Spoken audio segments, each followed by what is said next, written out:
doing something on TV? Yeah. Or no? Yeah, I was.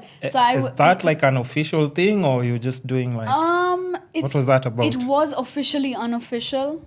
Like, explain. see, there's a very thin line in the middle. Anyways, let me just explain to you that journey. So when I left radio, I wanted to really do something in the media space without necessarily giving too much of my time. Yeah. Because I was still going back to uni after my gap year. I was not able to commit as much time.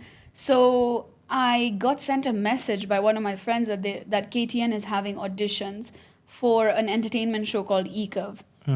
So E-Curve was basically about entertainment in Kenya, events, etc., things like that. Yeah. So my friend sent me the message. First, I thought it was fake. Because you know how you get those messages, meet me at this location, and we're doing an interview. First of all, I live in Westlands. So for me to think that I'm going to spend a whole day to go to Standard Group sides, not even Standard Group, it was at Next Gen Mall, is where, you know, the Belvedere Lounge. Yeah. So that's where the audition was.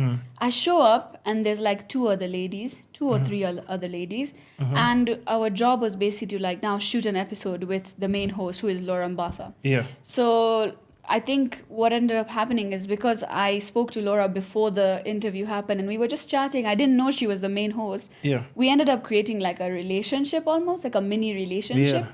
And that chemistry, you could see it. It was much easier for the two of you to just... It was so good. And then I ended up getting selected as the co-host for E-Curve. And then started out with one Thursday night. Then it carried on to the next Thursday night. Then I think I did it for like 2.5 months. And it eventually got to a point where it was just so exhausting, traveling from like Westlands, expressway cost, and then going there. Yeah. And even like... I'm not gonna say anything, but like budgets are low for. You don't need to explain, you know. Budgets are low for people like me, you know, as freelancers, and like having people like come in. It's not prioritized, definitely. It's but not. That's with a lot of, I think, media houses right now, and it's because of you see what the digital platform has done, like, you know, to most media houses. Wait, is Radio Africa still on? Radio Africa is still on, yes. Which one closed, though? Radio Africa... There's something that closed. No, nothing closed, but there were people who were like... who left. Let go. I don't know if they were let go or they left.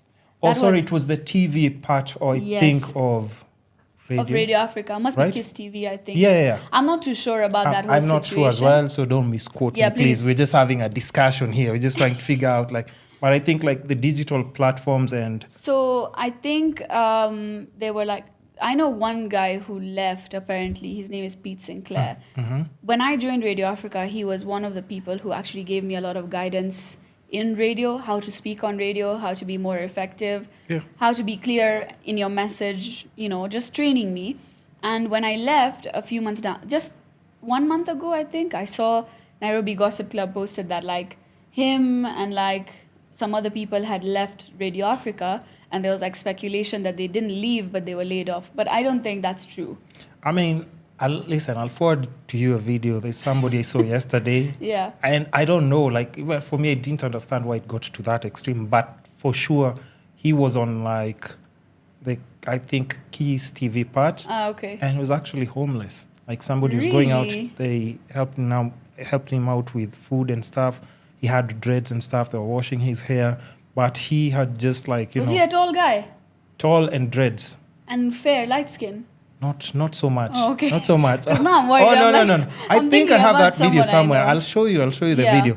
But he's like homeless and stuff. He's just saying he hasn't been able to come back on his feet after he left. But it's not just that. I think across just media stations, a lot of people have been affected since COVID, because also advertisers have shifted their budgets to either, even if it's individual or small scale guys in digital platforms. So Radio Africa, one thing I know that they like really up their game in is digital marketing, especially during COVID. I think and now their platforms are being used as digital outlets. Yeah. So I do know that the sales teams do advise clients, instead of putting radio ads out, they put out like digital ads, you know. Try digital. It's their way of moving forward, I guess, which is great.